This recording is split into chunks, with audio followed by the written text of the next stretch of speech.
นิทานเสือกับขันคาก นิทานเรื่องเสือกับขันคาก มีมือหนึ่งเสือและขันคากพบกันและทั้งสองได้ล้มกันว่าเฮาทั้งสองพร้อมกันไปซอกหากินเบิ่งดูแล้วสองมือให้มาพบกันอีกอยู่ที่นี่แล้วเมื่อครบตามกำหนดดังกล่าวเสือและขันคากก็มาพบกันดังที่นัดหมาย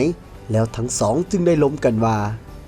ผู้ใดได้กินหยังก็ให้ทั้งสองลองหากออกมาเบิงแล้วเสือก็หากออกก่อนหากของเสือมีแต่ซีนงัวควายฝานหลังจากนั้นขันคากจึงหากออกมาเถื่อทำอิฐมีเห็ดเสือเลยถามว่าขันคากนี่แม่นหยังขันคากก็ตอบว่าตับแหด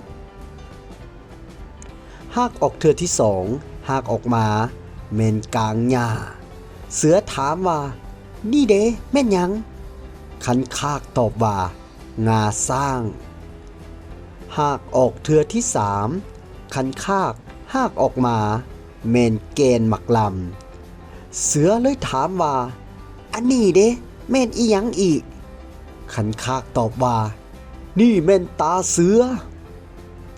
เมื่อเสือเห็นดังนั้นเสือคิดย่านขันคากกินแล้วเสือจึงเฝ้าแล่นหนีอย่างไววา